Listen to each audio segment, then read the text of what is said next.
Hi guys, welcome back to Relentless. Today we are going to talk about how to get out of bed.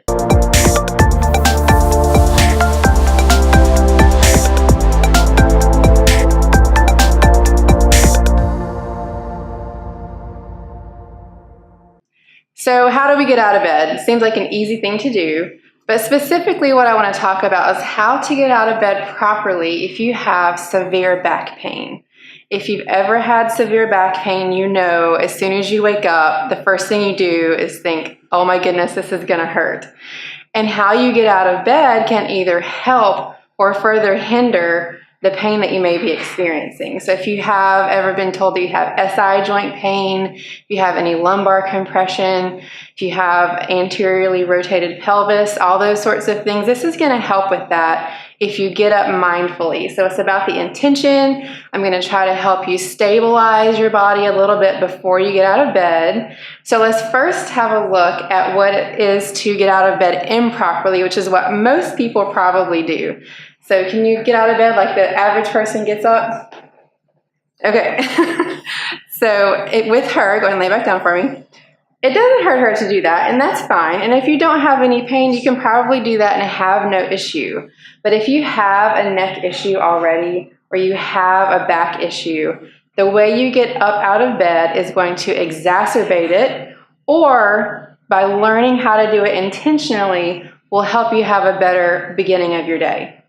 So where do we want to start? Depending on whatever position you ended up sleeping in last night, which can be crazy, and there will be another video for that on how to sleep properly. But however you did end up sleeping, come back to a neutral position. So try to make sure everything is in straight alignment and just rest there for a moment before you move. You want to take a good 5 minutes to get out of bed if you have a serious injury or just a chronic pain pattern that you're trying to work through. So you're going to start in this neutral position. We don't want to use the neck to get out of bed. The way she got up first, she completely used her head and neck and momentum to bring her torso up. So that's immediately loading the spine, immediately causing all of his anterior neck muscles to fire up. If you have an issue there, it's just going to make it worse. So the first thing I want you to do is bring your legs up, your feet on the table. So bend your legs. So first you're going to have your knees up, feet are shoulder width apart, and you're just relaxed. Again, here, take a few long deep breaths. Let the body relax and realize what's going on. We're being intentional about how we move. Functional movement is the goal. From here, what we want to do is try to help the body become more stable before you load the spine with pressure. So your pelvis is probably misaligned. You probably have some weakness in your glute max. That's a very common connection to have, is a weakness in your glute max muscle, your butt muscle. Weakness there often will cause some compression of the SI joint or compression of the lumbar spine. So what we want to try to do is correct that before we ask the body to hold all of our weight. So the first thing I'm going to have you do is imagine there's a bowl of water sitting on your lower abdomen. There's a bowl of water sitting here. And what you're going to do with this little movement is pretend you're going to dump that bowl of water out on your belly. You are not going to, so raise up, push through your feet and raise up. You're not raising up. So that's not what we're doing. This is a movement to simply torque the pelvis, which will open up the lumbar spine and help open up the SI joint. So I'm just going to have you bring your arm up here. So you're nice and relaxed. Everything is relaxed here. You're not pushing through the heels. You're trying not to engage your legs. If you can imagine, if you've seen a skeleton, what your sacrum and your hip bones look like, and she has on nice little imagery here for you, you're simply going to tuck your tailbone toward the ceiling. So if you know where your coccyx is, you're going to roll that towards the ceiling. So if you had that bowl here, tilt for me one more time, it would tilt that back towards you and dump the water out. So relax for me. So again, make sure you are not pushing up off the table, push up. You're not coming up, you're not moving hopefully very much at all. It's simply a tilt back and hold that for 5 long seconds. And make sure you're breathing during this time. Relax for me. And I'll have you do it again. So tilt that pelvis back, tilting the coccyx toward the ceiling. Engage your core, suck it into your spine. You should feel your back press against your bed a little bit more. Relax again. And if you can imagine the pelvis here, just with my hands, follow as she moves. So tilt that back. And then relax. Now from here, there's going to be 2 different cues I'll give you of how to activate your glute max muscle.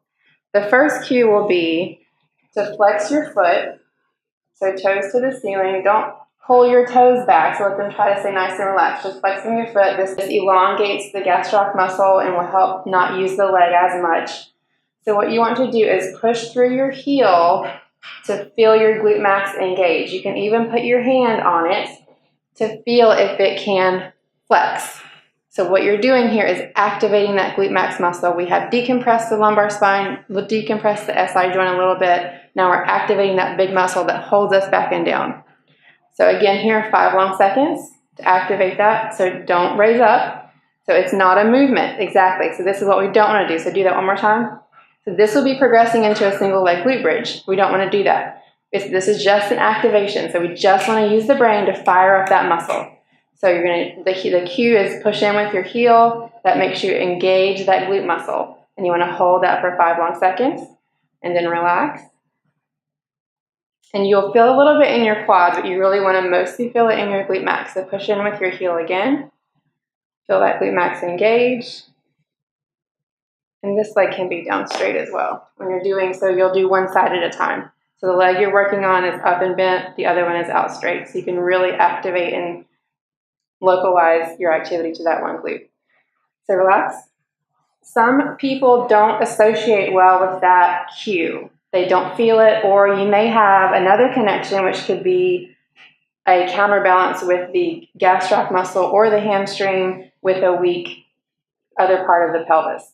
So if you don't feel that quite right in your glute when you're trying to fire that up, leave your leg out straight.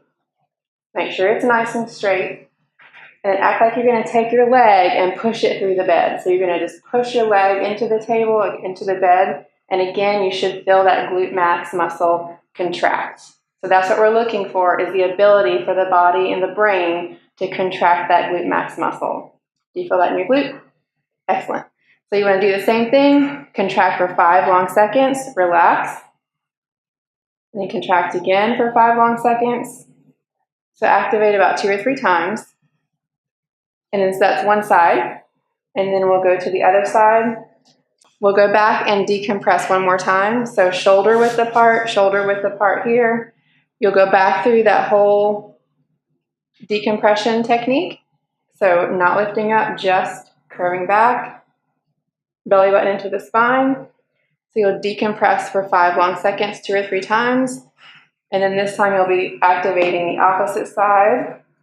So same routine. Flex the foot, push the heel into your bed. You should feel your glute max engage. That doesn't feel quite right. You can leave the leg extended. Leg nice and straight. Push the whole leg into your bed. And again, go for that feeling of having that glute max engage. So that's going to be a little bit of a general balancing of the pelvis and back. You definitely want to be with a practitioner that has the ability to do manual muscle testing to figure out your specific counterbalancing that your body's doing. But this is a good general way to start. So from here, so we've decompressed the spine a little bit. We've activated the glute max, which is the powerhouse for the back of the body. From here, we're going to get up out of bed now. You ready? All right, so what we're going to do is I'm going to have my model roll to her right side, leaving the head nice and relaxed. Don't use it to get up. So you're going to slowly roll and let her legs start to hang off the table. She's going to use her top hand to push, and then use your left hand as it comes up. So now she has slowly gotten up. She has slowly loaded the spine. It's a more gentle way to get the body ready for movement. So we're a little more activated in the posterior. We've slowly loaded the spine. Now she can stand up.